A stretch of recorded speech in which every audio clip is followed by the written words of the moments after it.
Army vital ఇన్స్టాలేషన్స్ని I just don't want to name them in Kashmir వాటిని target చేసి missile ప్రయోగానికి పాక్ తెగబడబోతోంది అని చెప్పేసి ఇంటర్నేషనల్ మీడియా రిపోర్ట్ చేస్తోంది.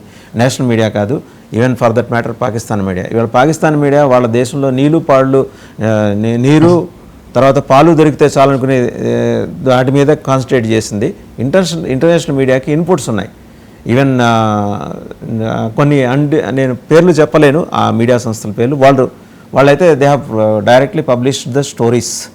అలాంటి మిసైల్ అటాక్స్, వైటల్ ఇన్స్టాలేషన్స్ మీద వాళ్ళు మిసైల్ అటాక్స్ చేయాలని నిర్ణయించుకున్నారు. That may take place within a couple of days. But are we prepared? నాకు తెలిసి మనం ప్రిపేర్డ్గానే ఉన్నాం. నాకు ఆ నమ్మకం ఉంది. మన సైన్యం మీద ఆ విశ్వాసం పరిపూర్ణంగా ఉంది. నా బోటి వాళ్ళందరికీ కూడా ఉంది, మీకు ఉంది. మీరు retired and you're a war hero, మీకు ఇంకా ఎక్కువ ఉంటుంది. సో 100% ప్రిపేర్డ్ ఉంటామండి. అండ్ ఇవన్నీ యాంటిసిపేట్ చేస్తాం. ఫస్ట్ యాక్షన్స్ ఇవన్నీ యాంటిసిపేట్ చేసి ఎయిర్ డిఫెన్స్ సిస్టమ్స్ అన్ని మనం వాళ్ళకి చెప్పినట్టు మనం కూడా మన రడార్ సిస్టమ్స్ అవన్నీ డబుల్ చేసేస్తాం. డబుల్ చేసేసి ఎక్కడి నుంచి వస్తాయి, ఎక్కడి నుంచి వస్తే మనకి ప్లాన్ బి ఏంటి, క్రిటికల్ స్ట్రాటజిక్ అసెట్స్ని ఎట్లా కాపాడుకోవాలి, ఇవన్నీ ప్లాన్స్ ఆల్రెడీ ఉంటాయి. అవి జస్ట్ యాక్టివేట్ చేయడమే. ఆ యాక్టివేట్ చేయడం కూడా జరిగిపోయింది ఆల్రెడీ. స్ట్రాటజిక్ అసెట్స్ ఏవేవైతే వాళ్ళ మిసైల్ టార్గెట్స్ ఉన్నాయో, ఏవేవైతే వాళ్ళ రేంజ్లో ఉన్నాయో, ఏవేవైతే వాళ్ళు టార్గెట్ చేయొచ్చు, priority 1, priority 2 targets already isolate చేయడము, వాటిని ప్రొటెక్ట్ చేయడం జరిగిపోయి ఉంటుంది. ప్రయారిటీ 1 టార్గెట్స్ ఐమ్ కన్ఫర్మ్ కి జరిగిపోయి, ప్రయారిటీ 2 టార్గెట్స్ కూడా చేసేస్తారు. సో అది పెద్ద విషయం ఏం కాదు. వాళ్ళ అటాక్ యాంటిసిపేట్ చేయడం కూడా పెద్ద విషయం కాదు. మీరు అంటున్న installations you're right, they will pick up those as targets. ఎందుకంటే వాటిని చేస్తే మన డ్యామేజ్ ఎక్కువ ఉంటుంది, మనకి లాస్ ఎక్కువ ఉంటుంది. బట్ వాళ్ళకి చేసే ధైర్యం ఉందా అనేది I don't believe Pakistan has got that courage. పిచ్చోడికి ధైర్యం అక్కర్లేదు కదా సార్, పిచ్చోడికి ధైర్యం అక్కర్లేదు కదా, ధైర్యం అక్కర్లేదు వాడికి. కరెక్టే మీరు అన్నది కరెక్టే. అంటే కంప్లీట్గా రూల్ అవుట్ చేయలేం. కానీ ఇప్పటికి కూడా ఏముందంటే దేర్ 3-4 స్టేక్ హోల్డర్స్ అక్కడ. And then they are control by foreign agencies. China control కొంచెం ఉంది, సిఐ కంట్రోల్ కొంచెం ఉంది. ఆ కంట్రోలింగ్ ఏజెన్సీస్ కూడా అడ్వైజ్ చేయకండి, మీరే నాశనం అవుతారు, మీరు చేసింది చాలు, చేసేసారు కదా మాట్లాడుకుంటే. చైనాకి అంత మంచి మనసు, మంచి హృదయం ఉందా సార్? మీరు చేయమాకండి అని చెప్పి అంత మంచి హృదయం ఉందా చైనాకి? ఎందుకంటే లాస్ వాళ్ళకే కదండి, చైనాకి కూడా లాస్ కదండి. పాకిస్తాన్ లో చాలా స్ట్రాటజిక్ అసెట్స్ వాళ్ళకి కూడా ఉన్నాయి. చైనాకి వాళ్ళ మంచి ఉద్యమం కాదు, చైనాకి వాళ్ళ ఇంట్రెస్ట్ తప్ప ఇంకేది కనిపించదు. వాళ్ళ interest as of now Pakistan బతుకుండడం. ఇప్పుడు పాకిస్తాన్ మన మీద అటాక్ చేసిందంటే, మన పాకిస్తాన్ మీద అటాక్ చేసి పాకిస్తాన్ ని 100 ఏళ్ళు వెనక్కి పంపించడం is not a big deal. అలా వెనక్కి వెళ్ళిందంటే నష్టపోయే దేశాలు ఏవి? చైనా. వాళ్ళ అసెస్మెంట్, వాళ్ళ ఇన్వెస్ట్మెంట్స్, వాళ్ళ పోర్ట్స్ లో వాటిలో కూడా చైనా ఇన్వెస్ట్ చేస్తుంది, ఇన్ఫ్రాస్ట్రక్చర్ లో కూడా చైనా ఇన్వెస్ట్ చేస్తుంది. సో చైనా బిజినెస్ లాసెస్ ఉంటాయి కదా. So China is least bothered about only China అండి. Remain most bothered about only China. మిగతా దేశాలు నాశనం అయిపోయినా కూడా వాళ్ళకేం పట్టదు. సో వాళ్ళు యాజ్ ఆఫ్ నౌ అట్లాంటి తరుణంలో పాకిస్తాన్కి వెయిట్ చేయి, వాళ్ళు ఏమైనా చేస్తే మేము సపోర్ట్ చేస్తాం కదా, ఆ లైన్ తీసుకుంటారని నా ఉద్దేశం అండి. Even CI has also advised Pakistan not to resort for that kind of violence అండి. అంటే nonsense, rather I can say nonsense. Correct చేయనివ్వరండి, అంత ఈజీ కాదు. వాళ్ళు చేశారు, మీరు అన్నట్టు పిచ్చోళ్ళు చేశారంటే వాళ్ళ నాశనం వాళ్ళే. కొన్ని 10 ఏళ్ల తర్వాత జరిగిన నాశనం ఇప్పుడు తెచ్చుకున్నట్టు అంతే. ఎక్కువ మంది భారతీయుల్లో ఉన్న అభిప్రాయం అండి, ఫైనల్గా మీకు కూడా సమయం మళ్ళీ అయిపోతుంది కాబట్టి, ఇజ్రాయెల్ గాజా స్ట్రిప్ మీద చేసినట్టు చేస్తే కానీ వాళ్ళు 200 ఏళ్ల పాటు మనకెళ్ళే కూడా చూడరని మీరు ఏకీపిస్తారా? ఈ ఎమోషన్లు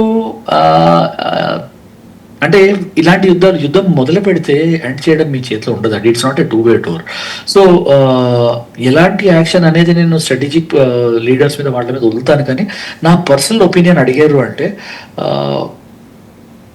రిస్క్ చాలా ఉందండి. అండ్ ఇప్పుడు లాస్ట్ 10 ఏళ్లలో మన దేశం చాలా మేల్కొని చాలా ముందరికి పురోగతి దారిలో పడుతోంది. ఇలాంటి తరుణంలో అలాంటి రిస్క్ చేయడం అనేది, అందుకే అంటున్నాం కదా, మనము ఇప్పుడు టెర్రరిస్ట్ని చంపడం కన్నా వాటిని సప్లై చైన్స్ చంపడం టార్గెట్ చేయాలి, వాటిని ఎట్లా చేయాలని స్ట్రాటజీస్ చేసి యూజ్ చేయాలి. కానీ యుద్ధం చేసేయడం అనేది ఇమీడియట్ గోల్ అండి. ఇమీడియట్ గోల్ మనం చేసామంటే మనం కూడా 15 సంవత్సరాలు వెనక్కి వెళ్ళిపోతాం. అవసరమా మనకేదని అనేది ఆలోచించాలి. నా పర్సనల్ ఉద్దేశంలో యుద్ధం అనేది సొల్యూషన్ కాదు.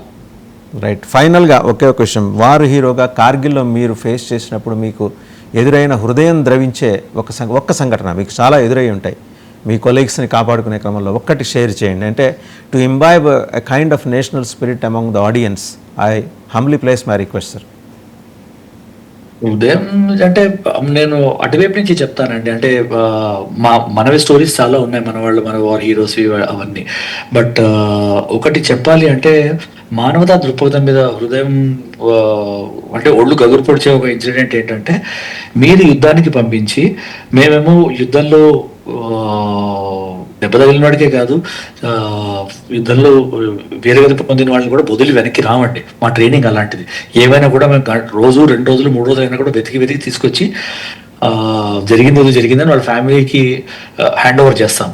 అలాంటిది వందల మంది పాకిస్తాన్ సైనికులు వాళ్ళు చనిపోతే, వాళ్ళ దేశం కోసం చనిపోతే, వాళ్ళ ఐడెంటిటీ కార్డ్స్, వాళ్ళ ఐడెంటిటీ డాక్యుమెంట్స్ అన్ని వాళ్ళ మీద ఉండగా మేము పిలిచి వాళ్ళు తీసుకెళ్ళంటారు బాబు, మేము చంపము అని మా ట్రూప్స్ చెప్తున్నప్పుడు వీళ్ళు మా వాళ్ళు కాదు అని వాళ్ళ చేతులు ఎత్తేసేయడము, వాళ్ళకి వాళ్ళ రిలేటివ్స్, వాళ్ళ తల్లులు తండ్రులు, వాళ్ళ భార్యలు బిడ్డలు వాళ్ళ మొహాలు చూసుకోకుండా ఇటువైపే వాళ్ళ పద్ధతిలో వాళ్ళని క్రిమేట్ చేయడం అనేది ఒక చాలా దయనీయమైన సిచ్యువేషన్ అండి.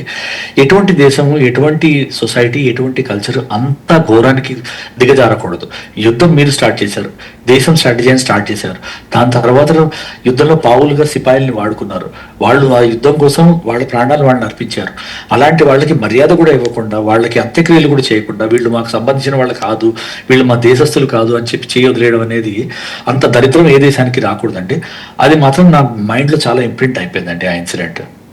we have to pity the Pakistan army అండి. అంటే they are responsible for this entire nonsense. కాబట్టి పాకిస్తాన్ పౌర సమాజం పట్ల మనకున్న అభిమానాన్ని, ఆదరాన్ని ప్రకటిస్తూనే పాకిస్తాన్ సైన్యం. ఒక విషయం ఇంకోటి యాడ్ చేస్తాను, సారీ, అర నిమిషము.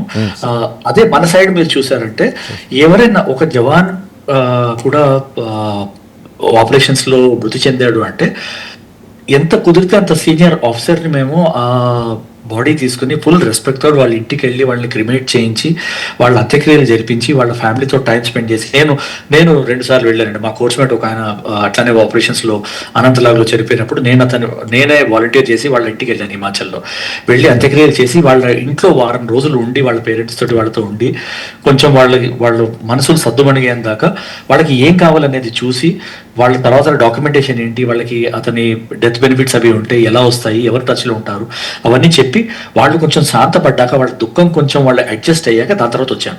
అలాంటి ప్రోటోకాల్ మేము ఇండియన్ ఆర్మీలో ఫాలో అవుతామండి. That is the respect we have for our soldiers. అలాంటిది పాకిస్తాన్ మంది కంపేర్ చేసుకుంటే ఎలాంటి డిఫరెన్స్ ఉందో మీరు చూడొచ్చు అండి.